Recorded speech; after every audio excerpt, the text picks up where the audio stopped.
Maddie gets paid on Friday, $58,000 a year. Direct deposit hits, and for about 6 hours, she feels rich. She pays her rent. She grabs groceries. She spots a sale. She says yes to brunch Saturday because she just got paid. She Ubers home because it's raining. She renews her streaming. She doesn't even remember subscribing to that other one, but okay. And by Tuesday, she opens her banking app and her stomach drops. How is it almost gone? Again, she's not lazy. She's not reckless. She's a nurse. She works 12-hour shifts. She earns real money. So where does it go? Here's what gets me. Maddie is not an outlier. Most people watching this right now have had that exact Tuesday morning, that exact stomach drop. And here's the thing nobody tells you. It's not about how much you make. It's about a system, a cycle that is running in the background of your financial life 24/7. And until you see it, you cannot stop it. Most people spend their whole lives inside this cycle without ever knowing it has a name. But today we are naming it. We are showing you exactly how it works. And I'm going to give you one real move you can make this week to start breaking out of it. Stay with me. This one is going to hit different. What is up? I'm Marcus. Welcome to Come Up Finance, the channel where we talk about money the way your friend who figured it out actually talks about money. No suits, no jargon, just real. If you're new here, hit subscribe. We drop financial content made specifically for people like us. And if you've been here before, you already know what it is. Let's get into it. Okay, let me introduce you to the villain of this whole story. It's not overspending. It's not that you like nice things. It's not even that you're bad with money. The villain is something I call the consumer cycle. And it is not an accident. The consumer cycle is a machine. It was built deliberately by banks, subscription companies, streaming platforms, fast fashion brands, food delivery apps, and the entire lifestyle industry to capture your money the moment it arrives in your account. Think about it. When does your phone blow up with deals? Right around payday. When do apps start sending you those little nudge notifications? When your balance looks healthy. When do the "you deserve this" ads hit hardest? Friday afternoon. That is not a coincidence. Example 1. Subscription creep.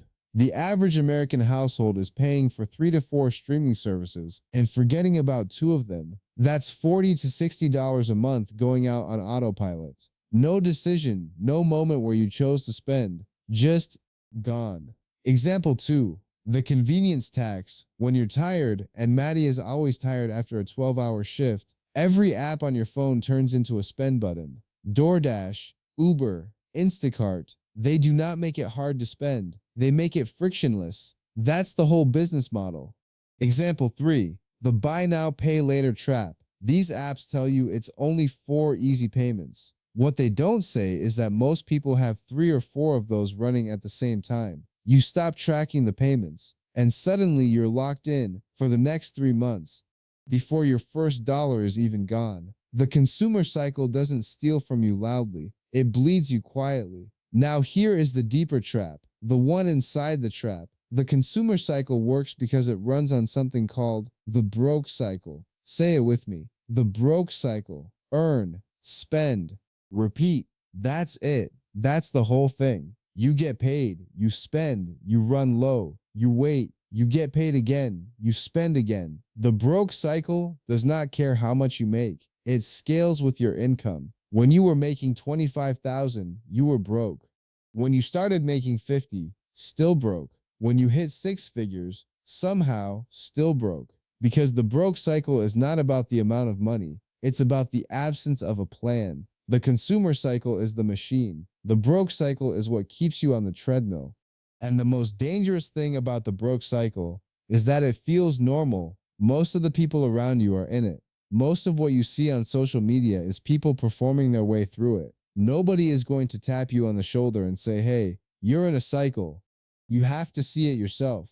But here's where it gets worse, because there's a version of the broke cycle that hits different for us specifically. When you grew up watching money be scarce, when your household ran paycheck to paycheck, you never learned to think about money in advance.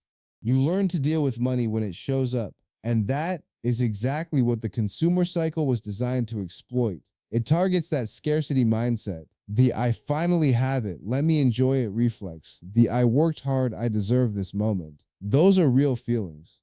They are human feelings, and billion-dollar companies have built entire marketing departments around them. Let me bring Maddie back. Maddie was making $58K a year as a nurse. She thought she was doing okay, but every time she checked her account 2 or 3 days after payday, she felt that same sick feeling in her stomach. Maddie wasn't blowing money on wild stuff. She wasn't buying Birkins. She was just living. Rent, food, her car note, helping her mom out every now and then. A few things she put on Afterpay because it was easier. Her nails. A few nights out that felt earned after the week she had. The problem was, Maddie had no system. So every dollar that came in went somewhere. Just not somewhere she chose. One day she sat down and actually looked at her bank statements for the last 3 months. Not the balance, the transactions. She counted 6 subscriptions she didn't fully remember signing up for. She found out she was paying for a gym membership she hadn't used in 4 months. She realized DoorDash had quietly become a $300 a month habit.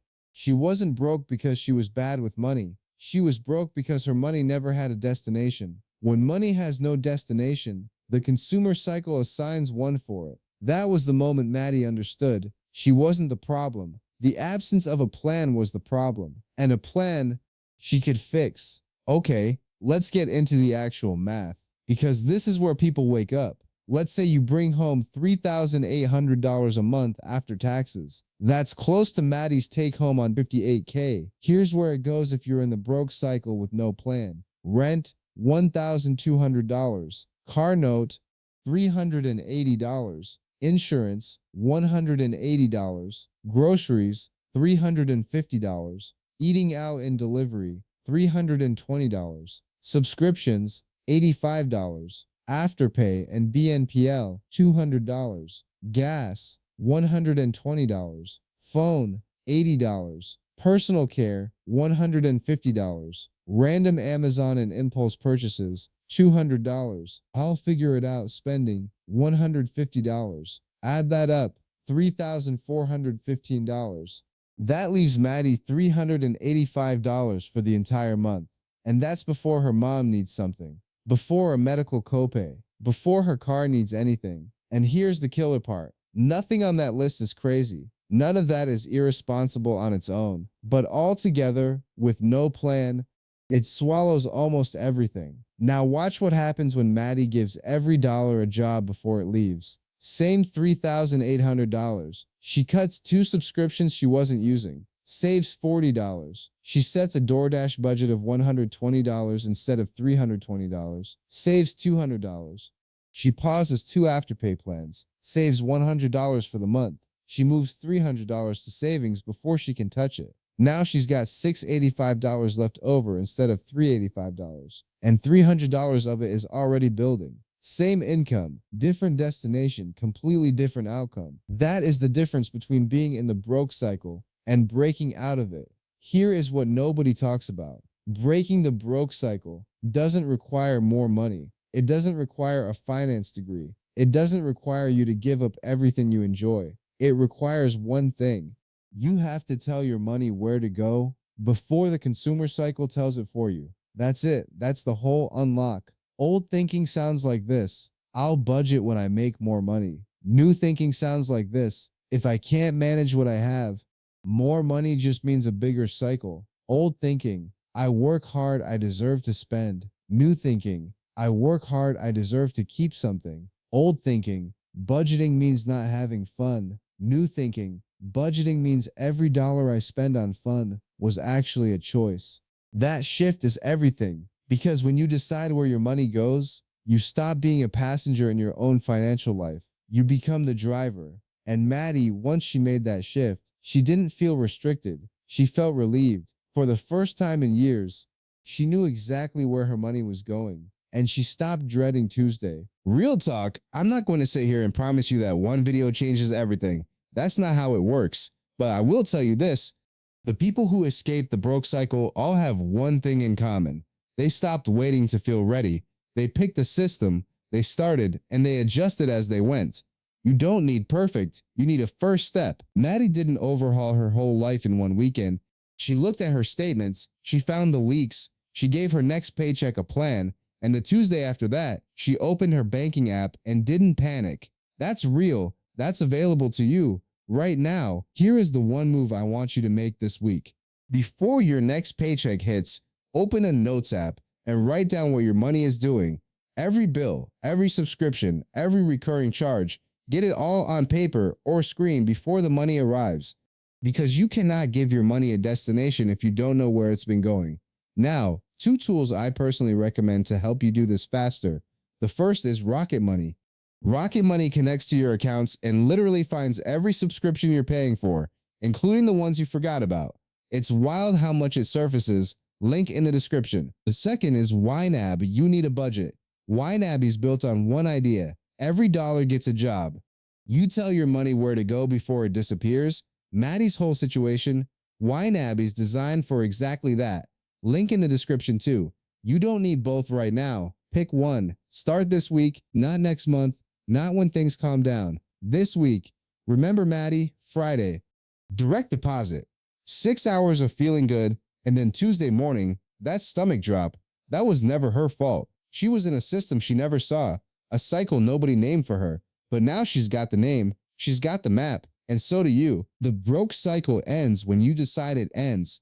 Not when your income goes up, not when life gets easier. Right now, with what you've got, your financial come up starts right here. And look, Maddie knows the cycle now, but knowing the trap exists and knowing exactly where every dollar is going, that's 2 different things. The next video gives her the map, budgeting basics, where the money is actually going and the simple system to control it. Check it out right after this. And if you haven't subscribed yet, hit that button. We're just getting started.